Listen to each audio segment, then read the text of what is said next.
VAG ऑडिओजमध्ये मी वैशाली तुमचं स्वागत करते. घेऊन आली गुंतण्या आतुर फिरुनीचा पुढचा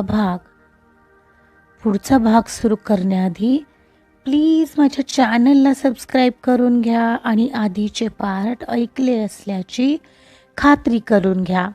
चला सुरुवात करते गुंतण्या आतुर फिरुनी भाग 52. केतन फ्रेश होऊन बाथरूम बाहेर आला असेल तोपर्यंत पर्णीने साडी नेसलीही होती. सुंदर पिंक कलरची नेटची साडी आणि वन साईडला सोडलेला पदर. आरशासमोर उभी राहून तिचं इयरिंग्स घालणं चालू होतं. आत्ताही ती कसली गोड वाटत होती. त्याने न राहून तिला पुन्हा जाऊन पाठीमागून मिठीत घेतलं. अहो काय, आवरू द्या ना. इयरिंग्स घालून त्याचा हात सोडवत ती त्याच्या दिशेला वळली. ते हसतच. आता दोघंही खूपच प्रेमाने एकमेकांकडे पाहत होते. त्याचं असं तिला पाहत राहणं आणि ते पाहून तीही त्याचं हे क्षणाक्षणाला बहाणा करत जवळ येणं पाहून खुश होत होती. काय, आवरायचं नाही का? खाली वाट पाहत आहेत सगळे, लक्षात आहे ना? हो, माहिती आहे मला, पण काय करू? तू अशी छान आवरून माझ्या समोर आहेस तर मला काही सुचतच नाहीये ना. उत्कटपणे पुटपुटत तो तिला जवळ ओढत तिच्या ओढीने आणखीनच जवळ गेला. दोघांच्यात आता अगदी जेमतेम अंतर होतं. त्याच्या वेगळ्या मूडमुळे तिचाही श्वास चढला होता. केतन, ऐका ना, आत्ता नको, आता लेट होईल. तीही चढलेल्या श्वासासह कशीबशी त्याला समजावत होती. पण मला तर हवाय, म्हणत त्याने क्षणाचाही विलंब न करता तिच्या ओठांवर त्याचे ओठ प्रेस केले. मग तिनेही घट्ट डोळे मिटून घेतले. एवढ्यात डोर वाजलंच. वहिनी, केतन भैया आवरलं का? चला ना, उशीर होतोय, कृतीचा आवाज आलेला. तसे दोघं पटकन बाजूला झाले. हो आलो कृती, झालंच आहे, तू हो पुढे. पर्णी बाहेर उभ्या कृतीला आवाज देत म्हणाली आणि पुन्हा केतनला म्हणाली, केतन, आवरा ना पटकन, मी खाली जाते, ओके? त्याच्या गालाला हात लावत ती म्हणाली आणि त्याने होकारार्थी मान हलवली. आणि तरीही तिला एकवार घट्ट मिठी मारून मगच त्याने सोडलं आणि त्यानंतर कपडे चेंज करू लागला. पर्णीने पटकन हलकाच मेकअप केला आणि खाली जायला निघाली. केतन, या हा पटकन, मी खाली आहे, म्हणत ती खाली निघून गेली. केतन काहीच वेळात तयार होऊन खाली आला. सगळे जणू त्याच्या खाली येण्याची वाट पाहत होते. तो खाली येताच पहिलं आईने, मग पर्णी आणि कृतीने त्याचं औक्षण केलं. चल, आता केक कट करून घे बरं पटकन, आई म्हणाली. केतनने केक कट केला आणि पर्णीसह सर्वांनीच त्याला एक एक करत केक पीस भरवला. आपल्या फॅमिलीसोबत असा केक कटिंग करणं केतनसाठी आजचं हे फिलिंग वेगळंच होतं. त्यानंतर चहा वगैरे घेऊन सगळेच घराबाहेर पडले. केतन आणि पर्णीला बाईकवर यायला सांगितलेलं आणि बाकी सगळे त्यांच्या जुन्या कारमधून जायला निघाले. सर्वात आधी मंदिरात जाऊन पाया पडायचं होतं आणि नंतर कारच्या शोरूममध्ये जायचा प्लॅन होता. केतनला कुठं जायचं हे माहिती नव्हतं, पण पर्णी त्याला बरोबर घेऊन येणार होती. इकडे सचिनने पर्णीला मोबाईलवर त्या संशयास्पद बाटलीची जी कियाराकडे आहे त्या संदर्भात मेसेज करून ठेवलेला, जेणेकरून ती सावध व्हावी. पण या सगळ्या गोंधळात तिचं फोनकडं काडीचं लक्ष नव्हतं. महादेवाच्या मंदिरातून पर्णीने केतनला बाईक शोरूमच्या शेजारी सोन्या चांदीचं दुकान होतं तिथं घ्यायला लावलेली.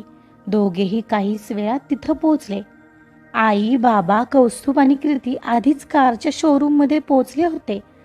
तिथे गोल्ड शोरूम समोर पोहोचल्यावर पर्णिकाला आणि केतनला आईबाबांनी तिथंच थांबायला सांगितलेलं आणि काही वेळाने कौस्तुभही तिथंच येणार होता. पर्णी आणि केतन गोल्डच्या शोरूम जवळ पोहोचले. केतनने बाईक पार्क केली आणि पर्णिकाला विचारू लागला, पर्णी, अगं आई बाबा कुठं आहेत? अजून पोहोचले नाहीत वाटतं. हो, येतील ते इतक्यात, ती आजूबाजूला पाहत म्हणत होती. पण अगं पण इथे का घेऊन आलाय मला? काही गोल्डचं घेण्याचा इरादा आहे की काय? त्याने हसून विचारलं. नाही हो, ती गूढ हसत म्हणाली. परनी, माझी बायको आहेस ना तू, मग सांग ना काय सरप्राईज प्लॅन करत आहेत आई बाबा. थोडा वेट करा केतन, काही वेळाने आपोआप कळून जाईल. बरं, इट मीन्स आई बाबा काहीतरी सरप्राईज गिफ्ट देत आहेत. आणि तू काय गिफ्ट देणार आहेस मला? खिशात हात घालून तो तिला गूढ हसत विचारू लागला. मी ऑलरेडी तुमच्यासाठी गिफ्ट घेतलंय Ketan. It is also surprise. ती स्मित करत सांगत होती एवढ्यात कौस्तुभ तिथं आला. अरे तू एकटाच? आई बाबा आणि कृती कुठे आहेत? केतनने विचारलं. ते आहेत, कुठेही नाही गेलेत. केतन भैया, आधी तू तिकडे वळ. तो केतनला वळवतच म्हणाला. का? म्हणजे काय चाललंय नेमकं तुमचं? म्हणजे मी थोडा वेळ तुझ्या डोळ्यांवर पट्टी बांधणार आहे. व्हॉट? अरे यार, हे सगळं काय चाललंय पर्नी? केतन, सरप्राईज आहे, प्लीज बांधा ना. पर्नी गोड आग्रह करत म्हणाली. तिच्याकडे एक कटाक्ष टाकून अखेर डोळ्यावर पट्टी बांधण्यासाठी तो रेडी झाला. कौस्तुभने त्याच्या डोळ्यांवर पट्टी बांधली. आणि हो, आता आम्ही नेतो तिकडे, चल बस. कौस्तुभ हसत म्हणाला. ओके, आता तुम्ही म्हणताय तसंच करावं तर लागेल ना, नो ऑप्शन, म्हणत केतन चालू लागला. केतनला एका बाजूने कौस्तुभने पकडलेलं आणि एका बाजूने पर्णीने. ते दोघं त्याला कुठेतरी घेऊन जात आहेत एवढंच त्याला कळत होतं. आणि एक क्षणाला पायऱ्या चढून ते शोरूमच्या आत आले. आत येताच एसीची थंड हवा केतनच्या अंगाला जाणवली. बाबांनी तोपर्यंत कार डिलिव्हरीची प्रोसेस करून घेतली होती. ए पर्णी, आणखी किती वेळ असं थांबायचं? झालंय केतन, एक 10 मिनिटे फक्त. ओके. आता कार शोरूम बाहेर काढण्यात आली होती. तिथेच कारच्या पूजेची सामग्रीही होती. कौस्तुभ ऑलरेडी येताना सोबत पेढे घेऊन आलेला, जे आता बाबांकडे होते. काही वेळाने केतनला पकडून कार समोर आणण्यात आलं. जस्ट पूजा करण्याच्या काही मिनिटे आधी त्याच्या हातात कारची कीज ठेवली. त्याचे डोळे अजूनही बांधलेच होते. केतन, हे काय आहे ओळख? बाबांनी कारच्या कीज केतनच्या हातात देत त्याला विचारलं. त्याच्या हातात दिलेल्या कीजच्या आधारे त्याला ओळखण्याची संधी दिली होती. हो, आणि डोळे न उघडता ओळखायचं आहे बरं का भैया, कृती म्हणाली. कीज आहेत बहुतेक कसल्याशा. कसल्या कीज आहेत ह्या? Bike? No, I think it's car. त्याने ओळखलं तसे सगळेच हसू लागले. केतन, काढू शकतोयस तू आता पट्टी. आईने सांगितलं तसं त्याने डोळ्यांवरची पट्टी काढली. त्याने डोळ्यांवरची पट्टी काढताच पहिल्यांदा हातातल्या कीजकडे पाहिलं. ओ, फायनली. पण हातात असलेल्या कारच्याच कीज आहेत हे त्याच्या मनाने अजून स्वीकारलं नव्हतं. आणि मग आजूबाजूला पाहताना सगळेच त्याच्या भोवती होते. त्याच्या चेहऱ्यावरचे हावभाव पाहण्याचा प्रयत्न करत होते. शिवाय कार ही समोरच उभी होती. आपण खरंच कारच्या शोरूम समोर आहोत याची त्याला खात्री पटलेली. हे सगळं पाहून क्षणभर त्याला भरूनच आलेलं. शिवाय स्वीकारायला सुद्धा त्याला बराच वेळ लागत होता. आईबाबांनी एवढं मोठं सरप्राईज प्लॅन केलं असेल याची त्याने कल्पनाच केली नव्हती. तो पटकन विरुद्ध दिशेने वळला, कारण त्याच्या डोळ्यात अश्रू उभे राहिलेले. त्याने ते अश्रू डोळ्यांतून बाहेर पडू नयेत यासाठी घट्ट डोळे मिटले. तसे आईबाबांनी पटकन त्याच्या जवळ जात त्याच्या पाठीवर थोपटलं आणि त्याला जवळही घेतलं. पर्णी मात्र तो क्षण मनात साठवून घेत होती. अर्थात भावूक करणारा तो क्षण पाहून पर्णीसह सर्वांच्याच डोळ्यात अश्रू दाटलेले. कधीतरी केतनचं लक्ष पर्णीकडे गेलं. तीही डोळ्यातलं पाणी अडवून त्याच्याकडे स्मित करत पाहत होती.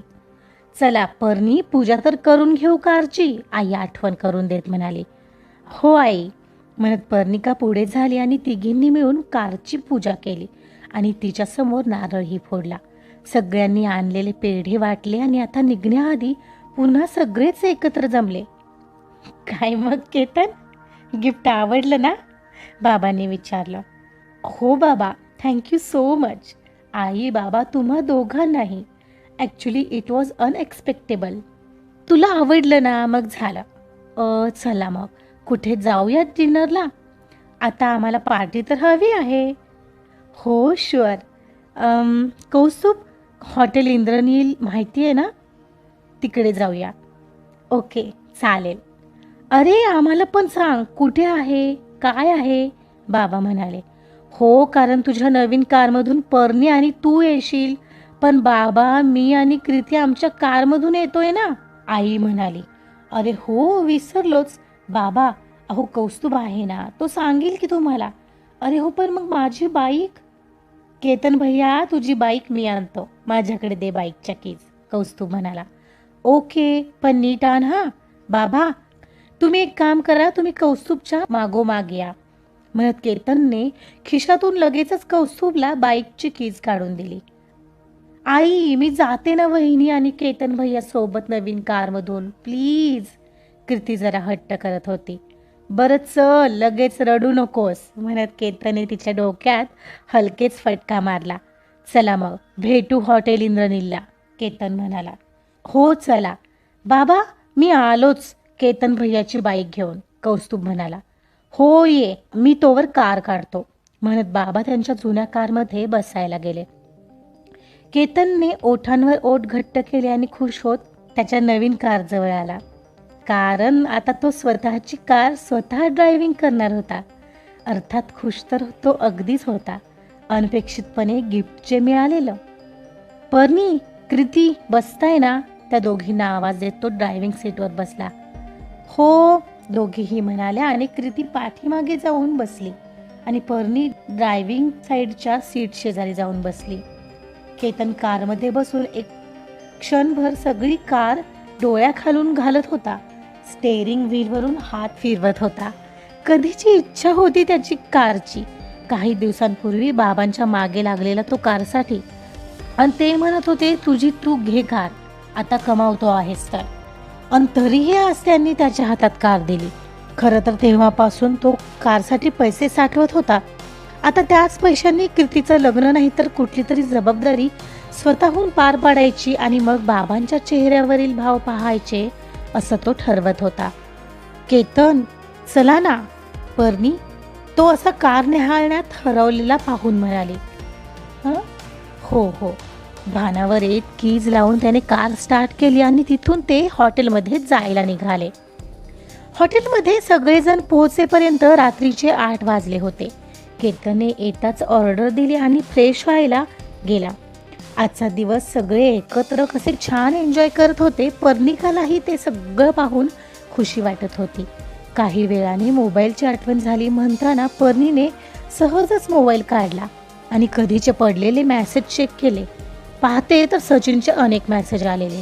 वहिनी, प्लीज बी अवेअर, ती कियारा अगदी पोहोचलेली चीज आहे बरं का. एवढं झाल्यावर ती गप्प निश्चितच बसणार नाही.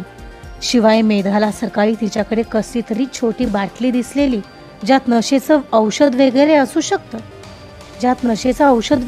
शकतं. सो तिचा काही भरोसा नाहीये. आपल्याला लवकरात लवकर केतनच्या कानावर घालायला हवं.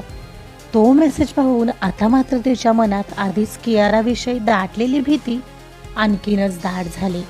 काय माहिती, यावेळी तिला जरा जास्तीच भीती वाटत होती.